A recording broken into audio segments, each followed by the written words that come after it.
Yorgelt Kibano Kujwa. Boy, how about those Cleveland Indians, huh? They really, gave it to the New York Yankees. And they didn't even start their ace last night. Normally in a series, a playoff series, they'll throw their best pitcher out, in game one, in consideration that they might need that pitcher at the end of the series. But they threw out this guy named Bauer, who I don't think really had the best postseason, necessarily had the best postseason record, but he shut him down. And for those of you that don't care about baseball, then let's talk about something else.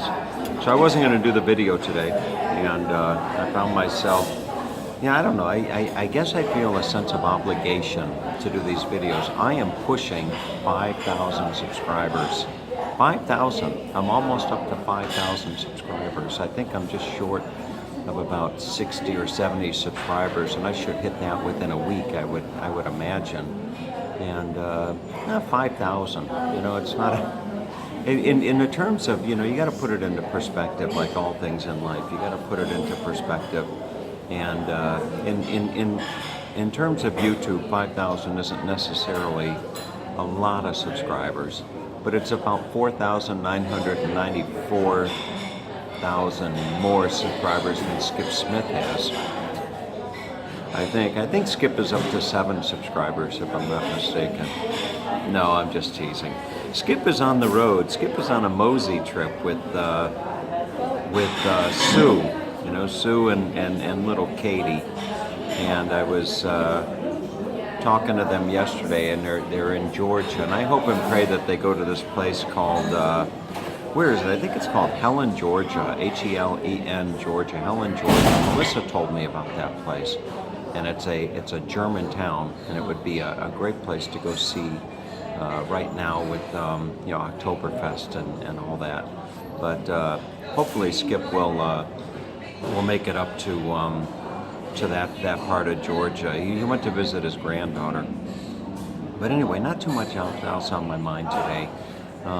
The hostel experience, knock on wood. Knock on wood, the whole hostel experience has been pretty good.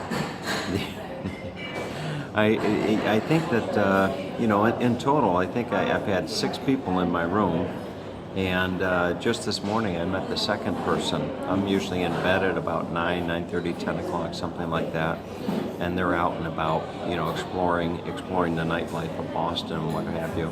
And they come in and they're quiet. Either they're quiet, or I'm just getting older and my hearing isn't what it used to be, and I don't get woken up by loud, strange noises in the night. So tomorrow, well, today I should say, today I'll pick up my rental car, and I'm going out to a place called Hopkinton, Hopkinton or something. Hopkinton. So I'll stay out at Hopkinton tonight in this beautiful home. It's a beautiful, beautiful home. I've been there once before. And I'll stay out in Hopkinton tonight. And then tomorrow I pick up Yanni. Yane. I think it's Yane. Yaney. Yane.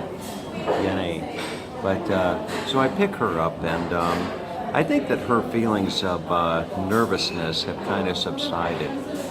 And I think that she's more excited about coming on the trip. I think that I've worked at making her feel comfortable with the whole idea of a second date being a weekend in New England. So that is going to be interesting. And I think she's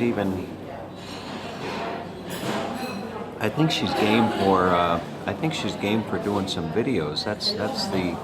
That's the impression I've gotten. And again, the communication is a challenge. I think if I had a nickel for every time I heard, "You understand? You understand me?"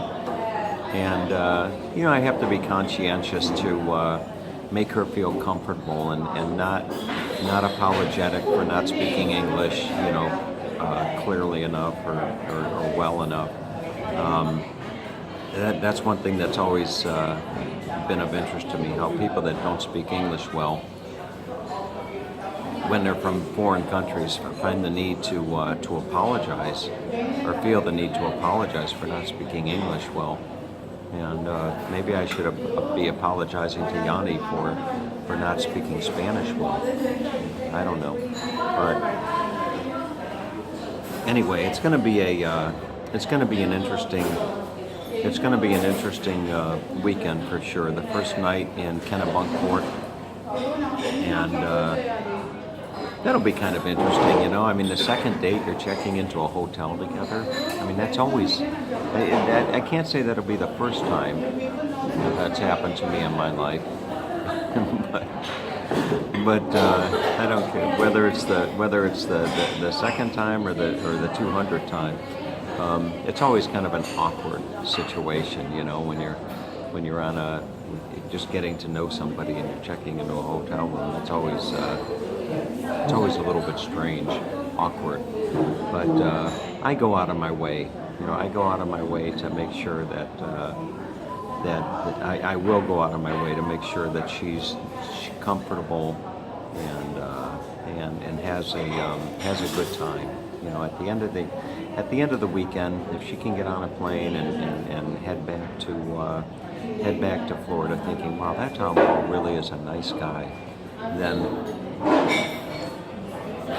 then for me it'll be a successful weekend. Even if we don't see, you know, even if the leaves aren't in the peak season and all that kind of stuff.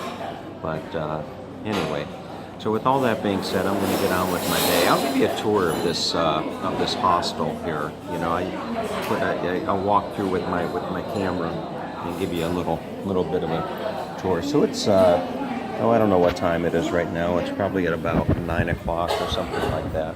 And you can see everybody's just kind of chilling out. And such a big mix of people here. There really is a mix of people. So they got your breakfast. You know, you can come and make yourself some breakfast. And there's a wide range of ages and what have you. And it's staffed pretty much by volunteers. Let's see. So this is the entire second floor is more or less allocated to the dining area, and I think a recreational area.